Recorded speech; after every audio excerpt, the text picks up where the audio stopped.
Ayan, what's up dribblers at mga shooters, kamusta? Kamusta po kayo? Barangay Ginebra San Miguel, makakabalik nga ba sa finals kasama si Bishop?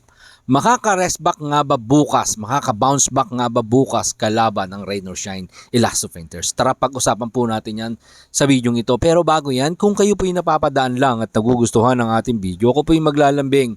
Pahingi po ng isang like, share, comment down below, and don't forget to subscribe and hit that notification bell button para lagi po tayong updated sa ating mga Gilas, Pilipinas, PBA update. At magbibigay din po tayo mga shooters ng patikim ng PBA standing sa kasalukuyan po yan.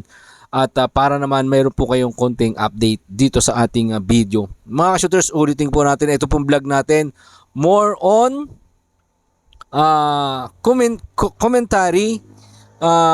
Hindi po tayo nagbabalita, hindi po tayo kumukuha ng mga balita kay Homer Sison, hindi tayo kumukuha ng balita kay Dadin Quinito Henson.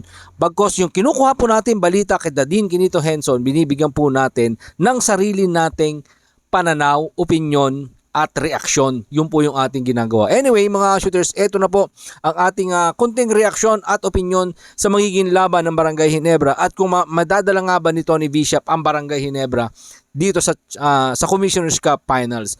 Ito po yung saga ng akin mga shooters para may idea tayong lahat mga shooters. Yung Meralco before kung saan naglaro si Tony Bishop ay nadala niya sa finals. Pero that time ang kalaban niya, etong kupunang pinaglalaruan niya ngayon, which is ito po yung Barangay Ginebra San Miguel. 'Di ba? So ibig sabihin, si Tony Bishop nadala niya yung Meralco na mas mababaw ang bench lineup kumpara po dito sa malalim na kupunan ng Barangay Ginebra. Mas talented yung Barangay Ginebra compare dun sa dating lineup ng Meralco. Nadala ni Tony Bishop sa finals. How much more yung Barangay Ginebra na mas malalim ang lineup, 'di ba? Mas matikas yung lineup ng Barangay Ginebra compare doon sa lineup ng Meralco, 'di ba? Kasi yung Meralco wala naman silang katulad ni Japet Aguilar. Well, mayroon silang Almasan. Okay. Pantay po 'yan. Meron din naman silang Cliff Hodge, which is meron din ang Barangay Ginebrang Christian Stan Hardinger. Pero kung pag-uusapan po natin diyan when it comes to scoring, mas matikas po yung scoring nung mga nasabi nating player ng Barangay Ginebra. 'Di ba? Wala silang Scotty Thompson. At the same time, wala silang Stanley Pringle at may bago ang Barangay Ginebra na Maverick Hamnisi. 'Di ba? Sa kasalukuyan line na po ng Barangay Ginebra, tatlo po diyan ang nanggaling sa Meralco. Etong unang-una si Jared Dillinger, nabigyan ng kampyonato ang Barangay Ginebra. No, nakasama siya ng Barangay Ginebra sa kampyonato. Dahil nung nasa Meralco, si Jared Dillinger, hindi niya nabigyan, hindi siya nakapagkuha ng championship against Barangay Ginebra San Miguel. Pangalawa na po dyan, etong si Nards Pinto, na player dati na Meralco na lumipat sa Barangay Ginebra, no? At nakatikim din ng isang kampyonato. Pangatlo si Tony Bishop na dating player ng Meralco na ngayon ay nagnanasang makakuha ng kampyonato dito sa bago niyang kupunan na Barangay Ginebra. Kaya hindi imposible na madala ni Tony Bishop ang Barangay Ginebra sa another kampyonato kasama ni Coach Tim Cone, kasama nila Scotty Thompson, kasama nila Christian Stan Hardinger, kasama sina Japet Aguilar, of course, Maverick Hamnisi, 'di ba? L.A. Tenorio, and yung mga dating Meralco na kakampi ni Tony Bishop doon sa dati niyang kupunan, mga shooters. Pero ang mabigat dito, bukas, eto makakalaban ng ating Barangay Ginebra San Miguel. Hindi rin biro-biro makakalaban ng Barangay Ginebra etong Rain or Shine Elasto Painters. Gaganapin po yan alas 8 ng gabi. Abangan po natin sa A2C. Mga shooters, kung makaka-bounce back nga ba etong ating Barangay Ginebra laban sa naghihingalong kupunan ni Coach Yengyao.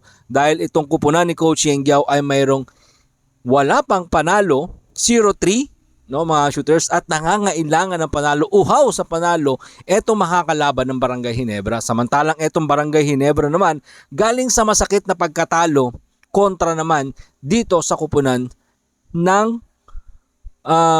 Pure Foods, ng Magnolia Hotshot, mga shooters.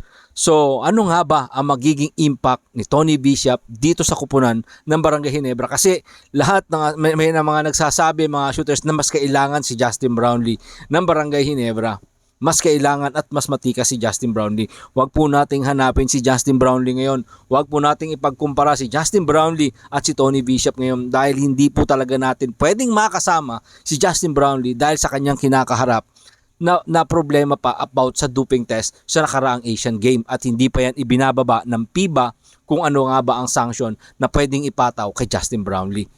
Magtiwala po tayo sa prosesong ginagawa ni Coach Tim Cone. Lahat po ng fans ng Barangay Ginebra, magtiwala tayo sa prosesong ginagawa ni Coach Tim Cone, sa kanyang sistema, sa kayang ilaro ng kupunang ito, sa kayang idalhin ni Tony Bishop ang Barangay Ginebra patungo sa kampyonatong inaasam po nating lahat mga shooters. Sa kasalukuyan, etong ating Barangay Ginebra nasa pang-8 posisyon dito sa Commissioner's Cup ng PBA kung saan nangunguna nga po dyan siyempre ang nakalaban at nagpatikim ng pagkatalo at naging controversial etong Magnolia Hotshot na mayroong 4-0 win record mga shooters.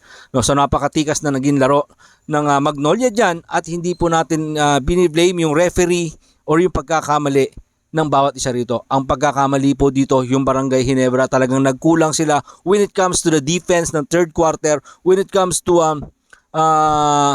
aggressiveness on the scoring. Kasi mga shooters, 26-point lead, imagine 26-point lead, hindi po birong kalaban yung Magnolia pero pinabayaan nila kaya nakahabol at nakabalik ang Magnolia at nakuha yung panalong yon. Tapos na po yung issue na yan, no, nasuspindi na yung mga referee, another suspended referee yung nangyari kay Cliff Hodge and then Kit Jimenez, tapos na rin po yun. No, nabigyan na po ng sanction yung mga referee, which is kawawa naman yung mga referee na talagang sa pagiging referee kasi ako, I understand referee, ako coach po ako pero naintindihan ko rin po yung kanilang paghihirap po dyan na hindi lahat ng contact na tatawagan, hindi lahat ng contact kanilang nakikita. Iba yung nakikita mo, iba yung nakikita nila.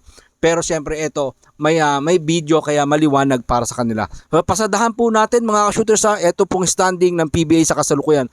Tulad po natin sinabi, Magnolia 4-0, Talk and Text Tropang Giga 2-1, Meralco Bolts 2-1, ang Phoenix 2-1, NLEX 2-2, Northport Batang Pier 2-2, at itong Terra Firma Jeep 2-2.